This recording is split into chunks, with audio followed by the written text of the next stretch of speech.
morning. Happy Friday, everyone. Thanks for joining us. We are going to get started just here shortly for our public development projects pre-application grant webinar.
All right. Well, good morning, everyone. Thank you for joining us. We are the New Mexico Creative Industries Division, part of Economic Development New Mexico, or the New Mexico Economic Development Department. We are going through a rebrand right now, but we are still the state. We are still State Economic Development. And thank you for joining us this morning for our pre-application webinar for our local call for projects for creative industries public development projects. Today, we're going to be going over the requirements for this pre-application phase of the program, eligibility, what's required on the application, and kind of the entire outlook for this program. And I will let my colleague introduce himself as well. Good morning, everyone. My name is Arlen Nelson, and I am the Creative Industries Division Coordinator. And yes, we're going to go ahead and start getting into the information to be talking about our pre-application, which is required to be able to look into further funding with this grant. So welcome. This program is specifically for counties, municipal government, tribal governments, and state agencies to submit public development project concepts that can support the creative industries in New Mexico. This is just a pre-application to kind of submit an initial project plan and an initial idea, and it is required in order to submit for the formal grant program that will open in the fall of this year or next fiscal year for FY27. We are projecting that the actual grant application will open in the fall of 2026, and the projected project period is actually going to be almost 2 years. It looks like I have it at 1.5 years right now, but what we've done is we've looked at kind of extending the horizon for that so that local governments have the opportunity to get subcontractors, RFPs, partners in place, because we know it can take a long time to complete these projects. And the reason that we've designed a pre-application at this time that has been open since March and will be closing, this application will close on June 30th, is really to give folks time to connect with the partners in their communities who are part of the creative industries in order to build, a solid plan for what the funding can do, and making sure that you're engaging creative industries partners within your project. Something I do want to kind of talk about before we get into maybe project examples and the Q&A, which we'll have time for later, is that we know that local governments, municipalities, tribes, and even state agencies sometimes do not have the capacity to take on and manage these kind of funding and these projects, making sure that everything is together. So the reason that we designed it this way is that we want applicants to be able to collaborate with partners in the community. We know that sometimes folks are understaffed, underfunded, and the entire hope is that when we're seeing project applications and grant applications that will come later in the fall, is that you can subcontract, RFP, partner with creative nonprofits, support organizations, for-profit businesses within your communities, arts councils, however that looks for your individual communities. We really are keen on seeing collaboration and involvement from multiple partners. We know that sometimes this work it takes a lot longer than intended, and it's a process to get things done. So that's the reason that the time horizon on the projects is so long, and why we have this pre-application to really give folks an opportunity to kind of prep for what they might want to see. And so long as you have a pre-application submitted in this phase of the process, you will be able to submit later on when we open the grant next fiscal year, even if the proposal does change. So I'll kind of let you all know that ahead of time. It doesn't have to be the exact same project. It would be nice if it is, but we know that we're coming up about a month out from when these pre-application proposals are due.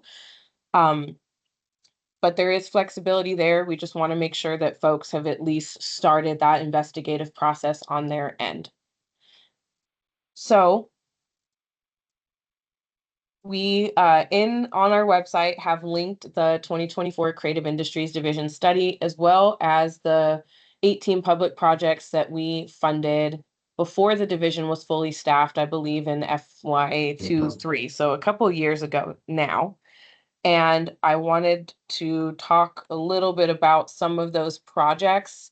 Again, the eligibility for this program has shifted a little bit. So I've got questions, as we've had this open from other political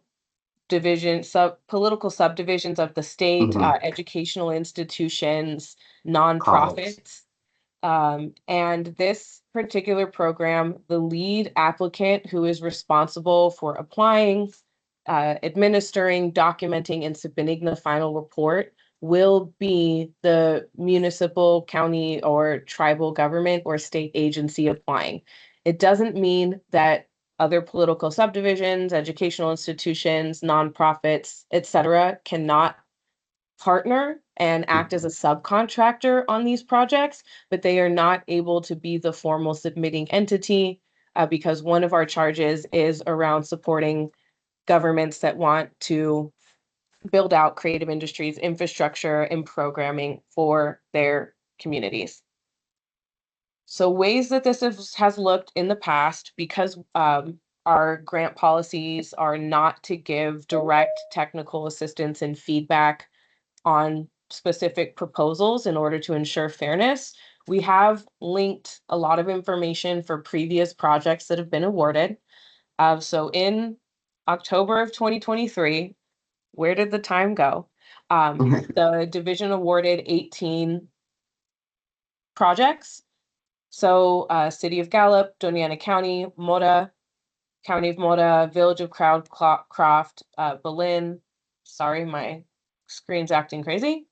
Dene College, the New Mexico Tech Performing Arts Series, those would not be eligible as a lead applicant for this revised program. Pueblo of Buaque, Village of Magdalena, etc. So you have access to some of the previous projects that have been awarded, and you also are able to view the final reports from those projects at the bottom of our Creative Industries page. So if you come down here, we have our inaugural grantee outcome reports. And so you can go through and see what was done for those projects, partners on those projects, overall outcomes, etc., if you're looking for some background on projects that have been awarded previously. So that's there for you all to dig into. And we also have the creative industries study that we're always gonna plug because, Mhm. okay, well, it's not linked now, but we will fix that because it's on our page. They've recently redone our website. So on our main creative industries division page, you can also just go to the study right there. Both of those are linked on our main page. This has background on collaborations, partnerships, types of projects, programming that has worked in the past. So in terms of trying to build a concept, our team will not be available to do kind of one-on-one support in that way, but there is a lot of resources out there as well as other pieces that you can look to, including those final reports. I That forgot is to true. mention that there is a Q&A feature that we will get to towards the end of the presentation after we start going through things. So please feel free, if you do have questions, to drop them in that Q&A section. I think I have the chat disabled, so you'll only be able to enter questions in through the Q&A, which looks like a little chat bubbles with a question mark in it. Arlen, did you have anything you wanted to add? No, well, really, I was about to say, we also have, oh, the study is a good reference, knowing that that's the justification for doing the first round, that happened in 2023. But also, we also have our creative toolbox that is on our website as well, to think about other entities, technical assistance and other things of support that could be useful for a grant applicant, or if somebody may be looking for a grant writer, or somebody that actually does that specific um, service of helping someone be able to apply for a grant. That is something that we do have in our toolbox. So that's another reference. Yeah, in our creative industries toolbox, which is available on the EDD publications page, this is a digital version of the Creative Industries Resource Center and also a little bit more refined. Lots of different partners and contacts, basically your keys to the creative industries and creative economy across New Mexico. Arlen did a great job putting this together and tweaking it for creative industries. So it's very similar to the EDD toolbox, but it's focused on creative industries. Um, for the division, if you are looking and thinking about, well, who are the creative businesses in my community that we could partner with, folks that we could contract with, our resource center is much broader than the toolbox. We have a lot of different creative businesses and programs listed in this resource center. So if you're looking for folks that specialize in architecture or creative technology or other, creative businesses that might be able to help bring your vision to life, whether that is an organization like Refract Studio or Ideum, an architecture and planning agency to kind of help do some of the planning on that side. If you're looking at physical infrastructure, that's available in our creative assets directory. And here you have a huge, I think over 500 different listings of creative businesses and entrepreneurs who are specializing in the creative industries, in the creative economy. And these are a great place to start if you're looking for folks who are in your community to partner with. Um, yeah. So as you all are thinking about the projects that you are submitting, even in this pre-application phase, what we're looking for is projects that should strengthen local creative industries, support small creative businesses and entrepreneurs, build or improve existing public infrastructure that's connected to or part of the creative industries, supporting workforce development initiatives, and expanding economic opportunity through the creative industries in rural and underserved communities. For the submission requirements that are part of this pre-application, we are looking for a project narrative, which can be a maximum of 3 pages or 1,800 words.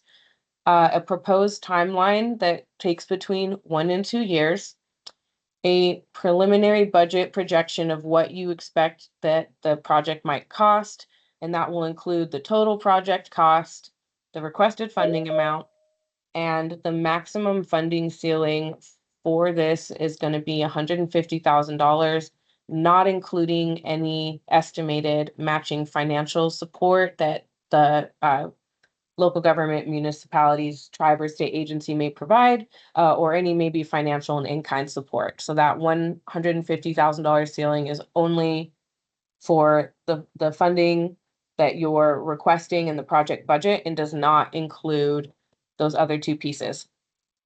We will also accept up to 3 letters of support. And then we also are going to ask you if a representative of the applying organization was able to attend a New Mexico Creative Con. NM Creative Con is the creative industries series of events that we have been hosting in all 4 corners of the state since March to bring together regional creative communities.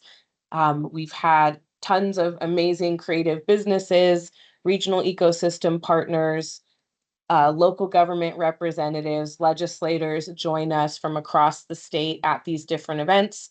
We also have 2 more left. We'll be doing our Pewaukee regional convening on May 30th, next Saturday, followed by the statewide finale and final convening in Albuquerque on June 6th. It's highly We do. encouraged that you have a representative attend, only because the conversations that are happening, the connections that are happening, the things that are being unearthed in those conversations are really critical in terms of building a project that is going to involve your creative communities. So one of the reasons that we're also pushing strongly for collaboration and a long time horizon on these projects is that we want our local and tribal municipal governments and state agencies to connect with the creative stakeholders that are going to be the beneficiaries and recipients of these projects. Ultimately, they are on the receiving end of a lot of this funding. We hope that whatever programming is built, whatever infrastructure is created, is supporting those communities. So we want to make sure that you've had an opportunity to connect directly with those folks, either through an NM Creative Con event, or also just in your own making, to make sure that the projects that are coming across are done with New Mexico creative industries and New Mexico creatives in mind. That's really important in terms of executing projects and watching things come to fruition. I So would agree. yeah, that's a big piece Yeah. of this as well. I think Again, I would want to add a little bit on that too, just to say, like, I know we have some questions of who could be lead applicants, or if somebody may not know how to connect to their counties, their tribal governments, or their local governments. I do believe that the Creative Cons have been a good opportunity to make those connections happen. We have had every almost every regional representative in each region there, and we are bringing up this call for proposals, or calls for information in the cons, and we try to go as in depth as possible. So if you missing anything here, try to attend the con, because I believe that will be a good opportunity to be able to answer your questions, or get you going with the local government that you want to work with. If you're a creative and if you're a local government, that's a good opportunity to understand your creative community. absolutely.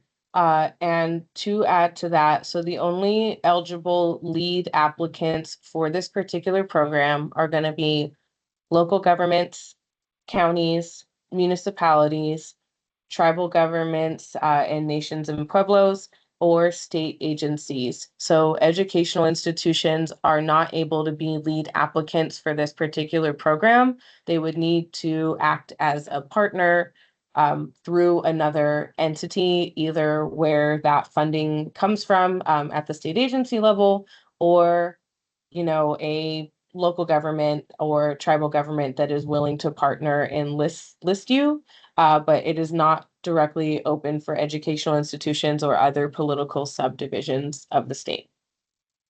We would encourage you to be a partner. So Again, this application for the pre-proposal will close on June 30th at 6 o'clock Mountain Time, exactly 6 p.m. Submitting Exactly. at 6 p.m. will not work. 5:59 and 59 seconds is basically your last opportunity. And we highly encourage you to get it in before that time, because Yes. if it's not in, we cannot accept it past the deadline. Technical And we do not accept difficulties. anything email wise. Yeah, and it must be submitted through the submittable portal. We will walk through that piece next. We're projecting we will be reviewing those applications for the pre-proposal between July and September of 2026, and we will open the formal grant application in the fall. So there is still several months of lead time to continue working on pulling partners and designing an additional designing your grant application and your proposal before this opens in the fall. And again, we project that the project period will go from January to June of 2028, but I want to be clear. Um, yeah, that's a year and a half, and potentially that may change to 2 years. And that's purely because we know that the wheels of bureaucracy turn how they do for government. So getting partners on board, partners change, funding changes, paperwork getting done changes, getting vendors onboarding, suppliers, W-9s. We want to give the lead applicants the time and diligence to be able to vet their partners. If they're awarded funding and you all want to do listening sessions and community engagement before you fully roll out what the programming will look like, this elongated project period gives you that opportunity to take that kind of planning into account. So the projected project period is January 2027 to June 2028, but that may be extended as it is only a projection. So it is pretty straightforward. If you want to apply, you will go to this blue button that says apply for a Creative Industries grant. And if you scroll down, you'll see that the Creative Industries Public Development Projects pre-application is open. You can review the guidelines again here. These are the same as the ones on the website, and you'll navigate to submit. This is our new portal for our grant making. And it has been much smoother for folks, so we hope that you'll have the same experience. Again, you'll get the same guidelines here. And as you go through all the submission requirements, again, there's only 5 pieces that we're looking for this pre-application. And if you do not come up in this search bar, you can just skip and continue to the application. It's not necessary that you have to enter in the SAMS.gov info or other information there that's asking you to find you in the system. You can skip past that. You are able to invite collaborators to your application. But again, the submitting and final responsible entity must be one of the eligible entities that's listed on the application. We will ask you for your org name, your org type. If you are not one of these listed, you cannot apply. Even if you are partnering on an application for one of these organizations, the organization, the lead applicant themselves must be the one applying and signing off. Even if you do plan to partner or subcontract, the lead entity is responsible for filling out this application. They're the only ones that can submit on this form. The main point of contact will be the person who is from that responsible entity that can answer questions, will be the lead on it. They don't necessarily have to be the signature authority, but it needs to be someone that we can get in contact with from the entity that is applying. Again, we will ask you for your project narrative, and you can either type that here or you can provide it on a PDF upload. And again, 3 pages maximum, 1,800 words. is the requirement for these, and it will apply.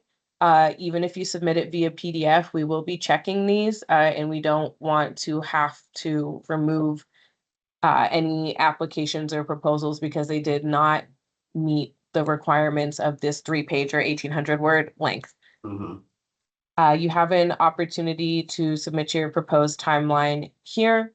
Again, you can type that out, and then your budget projection, we're requesting a PDF, and we want, again, these 3 items here: your estimated total project cost, the estimated funding request amount, and then any projected financial contributions or in-kind matching. And this last one does not go into the $150,000 ceiling that's noted here. So again, that's not including your matching support. And again, you can supply up to 3 letters of support. And then we'll ask you if you attended a NM Creative Con, and then you will sign and certify um,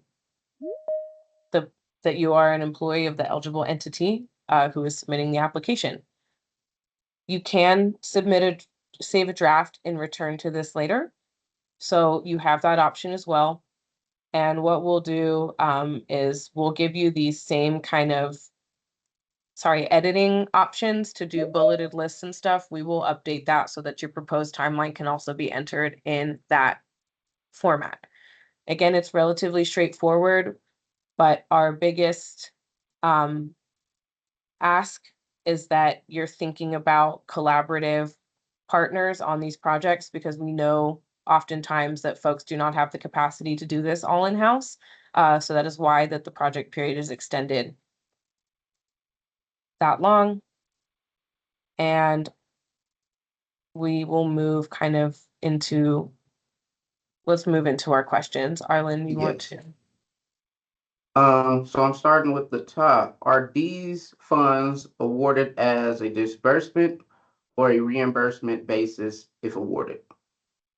The Creative Industries Division to date has always awarded our grant programs as a full advance payment that we require reporting on at the end of the reporting period.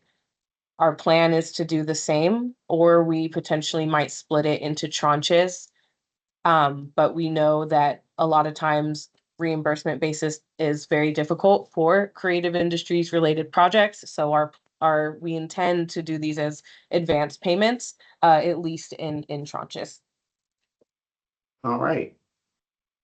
The next question says, the website says, which is from our FAQ, Creative Industries Division grants are awarded to legal entities, not individuals. Legal entities include state, counties, municipalities, and other political subdivisions of the state, Indian nations, tribes, or pueblos, and for-profit and nonprofit organizations. But you're saying here that nonprofits cannot be the lead and can only be partners for this grant Yes. particularly. That's correct. So the difference there is that what you're reading is our overall grant policy and statutory charge, where these are the entities that we are able to grant to out of the Creative Industries Division Fund. The difference and distinction is that there are program and grant program specific eligibility criteria that changes based on the program. So for this public development call for projects, we have cited the entities that are able to apply, and it does not include nonprofits. Nonprofit organizations are typically eligible for our Creative Support Organization grant, which will return next fiscal year, and it may have some slight modifications, but that is our nonprofit focused program.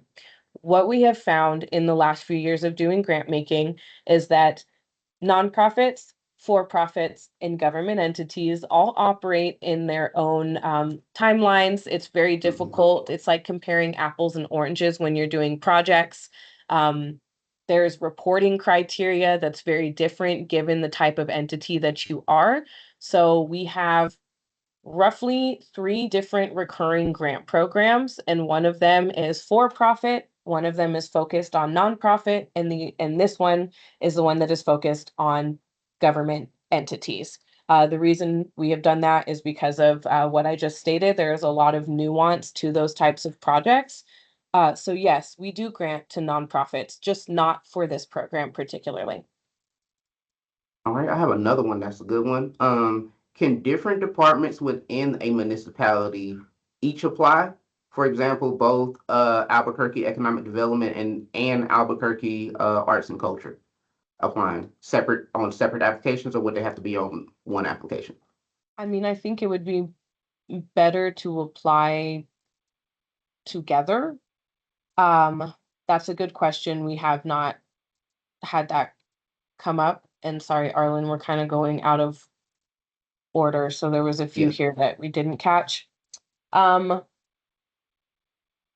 I think ideally it would be one application. I think that each entity should be able to submit one application fully. So if the city of Albuquerque is applying, there may need to be a lead program or a lead agency or office, but it doesn't mean that the other agencies and divisions aren't included on that project. But whoever is going to take the responsibility for the reporting and administration, I'm going to go ahead and make that determination that we would prefer just one application from that entity.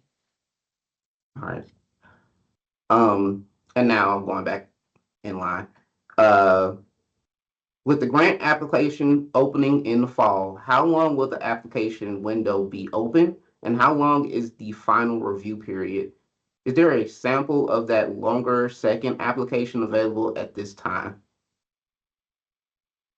Um, Typically, the application window has been roughly a month when we open that up. And again, that's why we are doing the pre-application now. And we're letting you know that the application will open in the fall so that that can be prepared. I believe that we will closely mirror the original call for projects that we did. Mhm. So there's not a full draft of this of like the previous one included um on this application, but when we did the call for projects, um let's see if this link is still active. Okay. Yeah, no. Sorry, Sure, rebrand. it's around. Yeah, I'm sure it's hidden somewhere else deeply in there, but the application requirements and questions are available and they'll be very similar to how we did the initial call for projects. So it's not available at this time, but we can make updates and make something available. But again, it'll almost mirror what we're asking you for here. Mhm. And then it'll just have a scoring rubric included. And that is available for the previous call for projects that we did in 2023. We'll find a way to bring that back up to surface because I'm sure it's just buried somewhere. All right. I think that answers it. Um, After the initial review of pre-applications, will applicants be invited to officially apply in the fall? In other words, what is the purpose of the preliminary review? Yeah, the preliminary review, because we had started this back in March, was to give entities and organizations an opportunity to connect with partners, attend a creative con, get engaged in their creative industries, and be brainstorming and coming up with possible project proposals in the time frame. So the point was to give people an opportunity to do some pre-planning around what this could look like. And we won't necessarily do a direct invite to apply. The way that we'll do it is anyone who submits a pre-application will be eligible to apply, so long as a full proposal was submitted by this June 30th deadline. The preliminary review is to help get a jump start on having organizations reach out to collaborators in their communities and start forming possibilities of what these projects can look like, and for us to know that that work is happening as opposed to having someone submit an application where they haven't actually contacted or connected with any of the partners, haven't actually ran it by their communities, and are applying on a whim as opposed to applying with intentionality and connecting with their communities. So just to get things ready, and also for folks to have an opportunity to know that, we're looking for kind of a long-term continuity in people's project plans and proposals.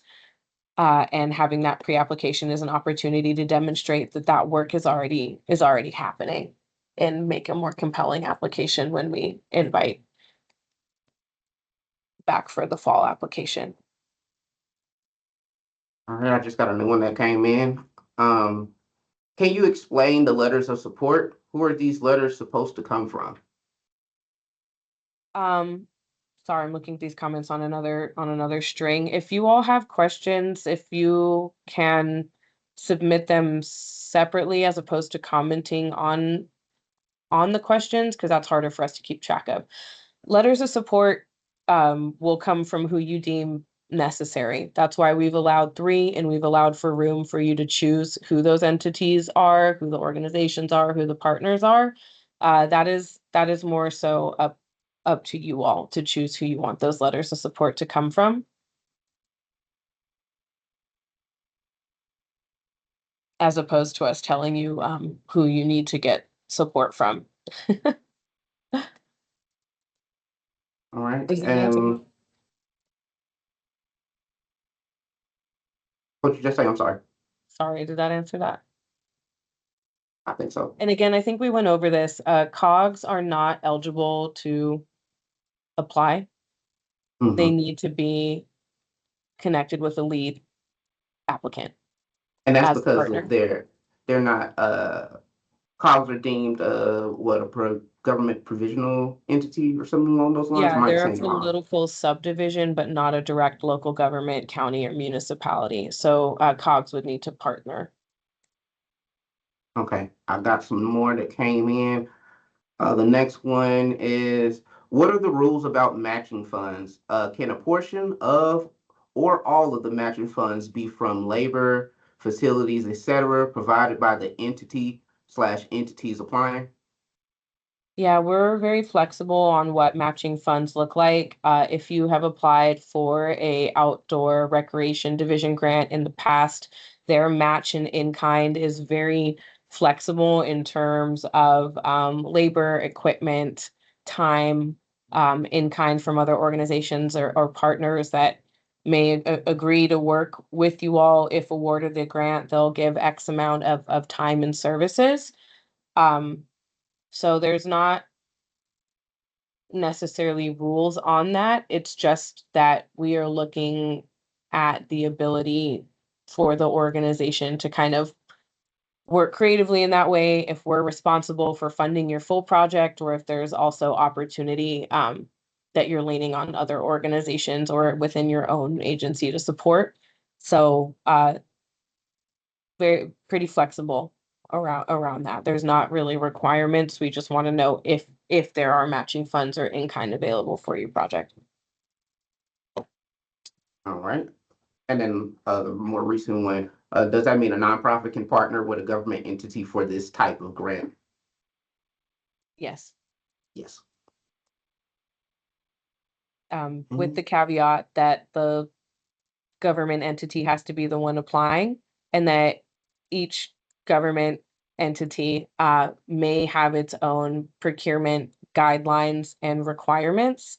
So those are things that any subcontractors, I would highly encourage them to, get clear with the entity that they're partnering with, what the requirements are, um, what it looks like, agreements in writing. If you agree to partner on a project, having something that says that that entity is in fact going to partner with you in the long run. Um, you know, that kind of agreement this is a little bit different than a letter of support.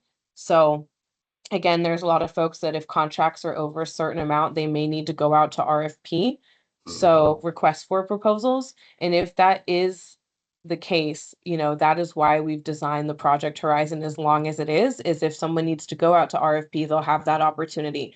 So it doesn't necessarily mean that those partners would be confirmed when the application is submitted, especially if they do have to go out for contract bids or RFP bids. That'll be a more extensive process, and that's why we've built in that timeline. No, sorry, another question. Yeah, you good. Single proprietor businesses are not allowed to apply for this program. Again, this is a program that's only for local government, counties, municipalities, tribal governments, nations and pueblos, and state agencies. If you are not one of those types of entities, you will see our other grant programs on our grants page. Our business development and expansion grant is the one that is open to LLCs. We do not grant to sole proprietors because they are not a legal entity. So we have a for-profit entity in good standing. That is our grant program for for-profit businesses, and our creative support organization grant is our program for nonprofit businesses. Again, other business entities can be partners on projects. They can be potential partners and collaborators on projects, but they are not able to be the lead applicant for this particular program. And then the next one was, can there be more than one nonprofit partnering with the government entity? And I was thinking, yes. I mean, the government entity still have to be the lead applicant from what you already just said. And how many partners they have to be able to execute the project is kind of really up to them of who and what they allow for the project to be executed. So if it does require more than one nonprofit, which more than likely, depending on the project, good. It probably involves some for-profits as well. But that would be them as partners, not as the lead, and they'll be supporting whatever the project that the government is put forward. Yeah. Yeah, ultimately that's at the discretion of the applying entity. And for questions that kind of fall out of scope for this grant program specifically, I would recommend people to review our FAQ, which is listed on our grants page. It does go through the differences for who we fund on the small business side. We do fund individual single member LLCs. We do not fund sole proprietors, but that kind of detail on our grant programs and who we fund, et cetera, is available on our website. And for the folks that want to know, is this business, is my business, Creative Industries, we do have all our associated NAICS codes listed in the FAQ. It's true. That is true. Next question I have is, when inviting partners, orgs, or et cetera, as collaborators on the application, are there any requirements for these entities for the application, and or are they notified about being added as a collaborator on the application itself?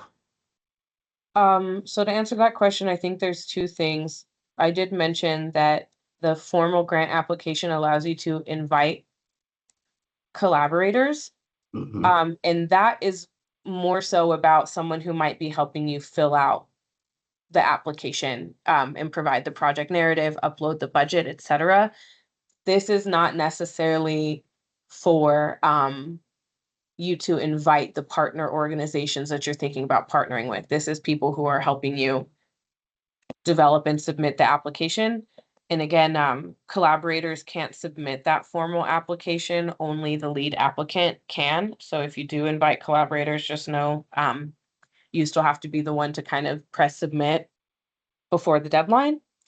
And there is not, to answer that question another way, there is not a requirement for any named partner organizations or collaborators who are named in the application to necessarily, they're not asked to like collaborate directly on the application unless the entity is reaching out to them to provide something for the application. There's not a requirement, but also what we don't want now that you're saying that is sometimes people like to list a lot of organizations that they've partnered with in the past or people that they'll potentially partner with. When it comes time to do the formal review of these pre-proposals, as well as when we do the formal grant application and we're reviewing those proposals, we may reach out to those partners to confirm that you did talk to them, and not just put their name on a grant application to make it sound good, because that's not the that is not the intentionality that we lead with in this division. And we want to make sure that when you all are naming potential partners, and collaborators and organizations on the application, but that you're not just naming them, but you've actually involved them in the conversation. So when it comes time to do that formal full application, we may ask for documentation that you met with said organizations and partners. Don't just list a bunch of people that you think are going to sound good. Uh, that's going to create problems down the line. It's going to create problems when we're trying to award advance payments down the line. Be honest on your grant applications about what you're doing, and what you intend to do and the money that you intend to spend and with who. We don't want to have to claw back any grant funding from you, because we will, and we do have the authority to do so in all your grant agreements if you do not abide by the proposal that you submitted. So, don't lie. That doesn't Please. work. The recording will absolutely be available on our YouTube page. You will also all get an email after that's available. And if there are additional questions that aren't on the specifics of your proposal, but are more broad and about the entire process, we can accept those in writing specifically. We'll ask you to email them, and if we can answer them, we will take the question, remove any identifying information, and provide the question and response on the grants page if there's additional questions that are submitted. And that'll be updated at least through when this pre-proposal is due. With that, we do look forward to seeing your pre-application proposals. Again, this is just to get people kind of in the queue and thinking about the kinds of projects that they're going to want to be doing, or plans for a project that may have already been in place, but you haven't had the opportunity to act on yet. And yeah, the project funding criteria is here. We're looking at projects that will demonstrate or support one or more of the following: broad local support, including in-kind or financial support from other local governments or surrounding communities and neighborhoods, assistance to small businesses with fewer than 10 employees, expansion of creative industries, and the promotion of inclusion and diversity as it's outlined in our enabling statute. That is just something that's written into the bill. Again, we have not done rulemaking at this time in the department, so we don't have direct rules on what that looks like. And again, we are looking for public development projects that will strengthen local creative industries, support small creative businesses, build or improve public infrastructure that is tied to the creative industries, supporting workforce development, and expanding economic opportunity through the creative industries in rural and underserved areas. Happy Friday. We hope you all enjoy the long weekend, and we will look forward to seeing your proposals come in. Again, 6 p.m. on June 30th, 2026 is when those will be due. Thank you. Thank you.